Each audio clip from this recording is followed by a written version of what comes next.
at this time, I'm going to ask you to make arrangements to come turn yourself into the Grand Traverse County Jail. I am going to ask that you turn yourself in by 7 p.m. tonight. I can't. I'm sorry. I don't even have a license. I can't. I have a job. I got bills. Followed through.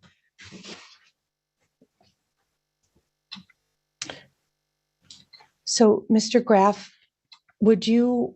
This defendant just learned why you should never violate your probation. He got caught skipping out on reporting, and now he's back in court being told to turn himself in. And as you probably saw from the intro, it does not go well. The judge completely stuns him with this verdict, and his reaction is one of the most awkward courtroom meltdowns I've seen in a while.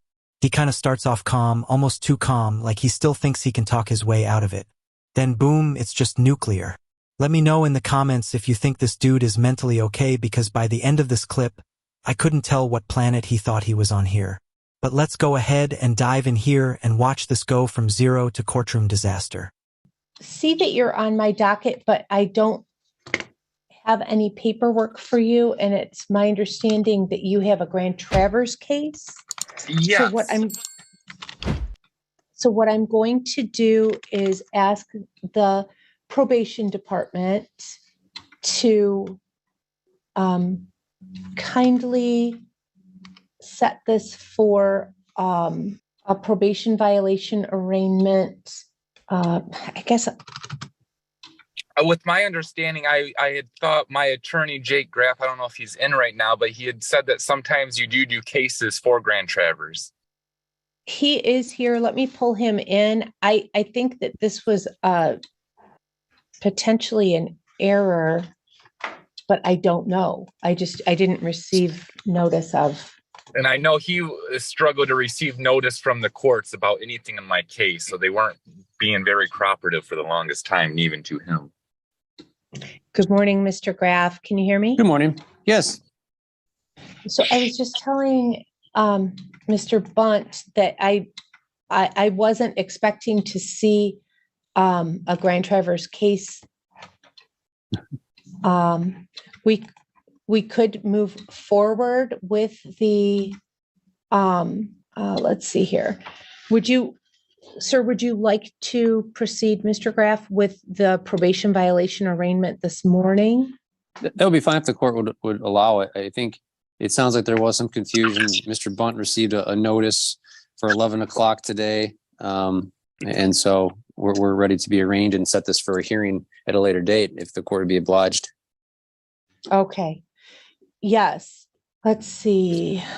And Mr. Graff, so let me go ahead and call the case. It's case 21-5281 FY1. And we have Jacob Bunt present via Zoom with his attorney, Mr. Graff. We're here for a probation violation arraignment. And Mr. Graff, how would your client like to proceed with this? Good morning, Your Honor. He'd enter a not guilty plea, ask the court to set this for a hearing at a later date, and then we'd also like to, I guess, address bond. Okay, very good. All right.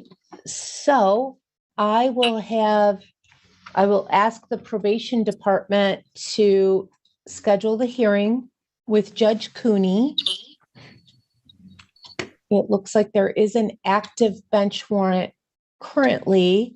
And Mr. Graff, what would you like to say about bond? Thank you, Your Honor. Your Honor, obviously, late, I guess, after hours yesterday, we finally received the probation violation information on this case. And so we've had very little time to obviously prepare, not knowing specifically what all the allegations were. If the court would look at the notice, it talks about a positive PBT on April 22nd, which I don't think is applicable to Mr. Bunt. And so obviously going into today, until we received that information last night, we were going in somewhat blind. We do have that information. We do have information we'd like to present on his behalf. I guess the one thing is he retained my services. I reached out to try to take care of the warrant. Somehow this got set for hearing as opposed to having him turn himself in. So he has taken a proactive approach and trying to get things under control and get things resolved here. I know that the recommendations asked for him to be remanded pending the hearing. But given that the fact that one, he's taken the initiative to get this ball rolling. Two, as far as I know, there are no new criminal charges. Three, he's appearing today knowing what these recommendations are and that the court could place him in jail pending a hearing. But also, more importantly, there's a lot of information that we have to present at the time of his hearing regarding what he's accomplished over the last couple of years. I think there may be more information Mr. Bunt would want to get to me now that we know specifically what the allegations are so that we can present a full defense when that time comes. As far as I know, as the court will see from the notice, he resides in Lapeer. He's got a job he just enrolled in college. And there are a number of other things that obviously we'd be presenting on his behalf about the services that he has participated and completed. Lastly, I was informed this morning that Mr. Bunt has paid off all his fines and costs. And so this has not been, I guess, a complete failure as may be alleged on the information that's been presented to the court. I understand today is not the day for the hearing, but I certainly want the court to have a little bit better idea of how Mr. Bunt presents as in regards to obviously the information it may have had coming into this. And so for those reasons, Your Honor, I would ask the court to consider allowing him to remain out on bond. Obviously, he'll know that he'll have to travel to Traverse City for that hearing and appear in person for it. And it could result in more troubles for him if he doesn't. But I think the fact that he's taken the initiative to get this moving is a step in the right direction and speaks to obviously how much he wants to resolve. Wow, that was actually a really good defense from his lawyer there. I don't know if he's public or private, but I'm just going to guess he's public. But either way, he came in with the receipts. I mean, meanwhile, this guy's just sitting there on Zoom looking like he just accidentally joined the wrong meeting and doesn't know if he should mute or cry. I mean, tell me how you break probation, fail a breath test, and then act like you're the one who's confused. I mean, his look in the top right is not innocence. It's just, please don't check my record. And if you didn't know, failing a PBT while on probation isn't some slap on the wrist. It can fast-track you into a violation hearing where things can get serious real quick. So, yeah, the judge heard the lawyer's pitch. Now, we get to see if that nervous silence is enough to dodge a booking. Thank you, Mr. Graff. All right. So let me just verify your mailing address, Mr. Bunt. Yeah. All right. Thank you very much. And we will have the probation department schedule this for an in-person hearing that will take place at the courthouse in Grand Traverse County. This is an unusual case.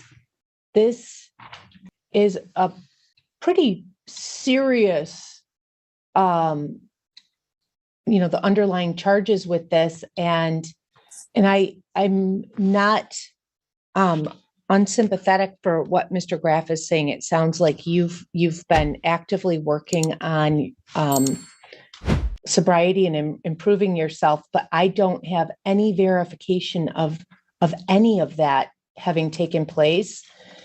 I don't think it would have been outside the realm of your recovery to contact probation. You did. I know. Hold on just a minute. Mr. Bunt, it's not your turn to talk. Hold on, please. You've been just kind of hanging out there. No one has had any idea of what you're doing, what you have been doing, the things you've accomplished. And I guess I'm not understanding why you didn't simply reach out. Well, we have tools and resources here. You had every opportunity for, it looks like, a couple of years to just try to reach out and catch up before it came to this crossroads here. So with that being said, let's see. At some point, did you say you were going to turn yourself in? Yes, I was going to be turning myself in after my graduation. One of the things on probation was to get my GED, and I did accomplish that. Jake Graff has a photocopy of my diploma. I will be walking and getting a cap and gown. I am already enrolled in the MOT. I went through some mental health issues and am still actively getting help from CMH. I have a signed waiver of release information for the courts. I've been working. I know there is no proof of me showing my recovery, and I know it probably doesn't look good on you guys, but I did improve myself, and I take full responsibility for my wrongdoings in the past. And I don't want to just have my freedom like you get when you get out of jail. I don't just want freedom. I want to be successful. I want to do the things everyone tells you should do and you can do. And, I want to I'm going into college to get associates in business. I want to be an entrepreneur and follow in my father's footsteps. Okay. Thank you, Mr. Bunt. And I do appreciate that. Usually on this channel, we roast the walking disasters who treat court like open mic night. But I actually like hearing stuff like this from people who've hit rock bottom like this guy and are trying to claw their way back. I mean, there's just something solid about a guy owning his mistakes without blaming his horoscope or his childhood dog. But tell me if this sounds familiar. Every single time somebody's facing jail time, suddenly they found God, inner peace, and a 5-year plan. I mean, it is very hard to tell what's real when the stakes are that high. Judges are allowed to consider signs of rehabilitation during sentencing, but there's no legal checklist for it. It's basically a gut feeling dressed up in a robe. And trust me, they've seen every act in the book. I mean, fake tears, jailhouse poetry, even guys who quote Dr. Phil like it's scripture. So drop a comment. Do you think this guy's genuinely changed, or is he just giving the performance of his life right now?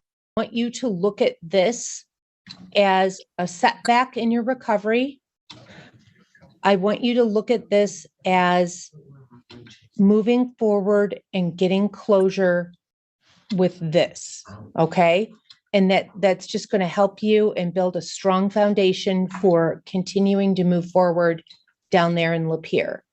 So at this time, I'm going to ask you to make arrangements to come turn yourself into the Grand Traverse County Jail. The probation department will set this for a hearing. I would ask them to set it for the fastest, soonest possible date so that we can get this thing expedited. The officer wants me to sit a year. I'm not going to go to college. I get out of jail when I'm 26. It takes me 4 years to get a degree. By the time I have money, I'm going to be old as Mr. fuck. Bunt, please stop. I want you to continue moving forward. I can't look at the facts of the past and just allow this to continue on this way. So I am going to ask that you turn yourself in by 7 p.m. tonight. I don't even have a license. I can't get up there that fast. I have a job. I got bills. I got to drop out of college. No, I won't be able to get my walk. I will everything I worked hard Mr. for. I Bunt, won't be able to do. I'm going to have to mute you. I've muted you. I want you to know that this is a first step in getting closure for this case. And you had every opportunity to make a step forward. And I appreciate that you did contact the court, but you haven't followed through.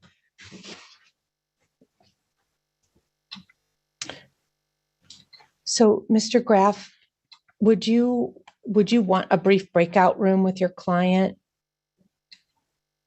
Sure, that'd be fine. I don't want to hold up the court's time. I can call him after court as well. Okay. I'm not sure if it would be easier for you to try to talk to him right now, or if you'd just rather end this for now and give him a call. I'll give him a call here, and I don't want to use up the court's time. Mr. Bond, just so you know, you didn't get a year in jail today. You're being remanded pending your hearing, which will come up pretty soon. I understand you're disappointed, but you're not getting the year as they recommended as of right now, okay? But I'll give you a call. Thank you, Mr. Graff. Thank you. What a way to go out. And like his lawyer said, this dude isn't even locked up for a year yet. I mean, he's still got a whole hearing ahead of him, which means his meltdown might have just been the trailer for the real disaster coming. And based on the look of that lawyer's face, I'm pretty sure he's already drafting a resignation letter or Googling how to politely quit court-appointed cases. I mean, I get being upset, I mean, but screaming at that like it's a bad help review really doesn't help your odds too much. Let me know what you guys think. Was the judge being fair here? I mean, she really was. I feel like she was pretty nice to him. But I know some of you guys are going to say they should have dropped the hammer a little bit harder here. Some judges are all about second chances, but others treat courtroom outbursts like a bonus round in sentencing. But yeah, big thanks to old Squishy Gardner for finding this absolute gem clip here. His channel's in the description, so go check him out. Yeah, guys, thank you so much for watching. I really appreciate it. Take care, everybody.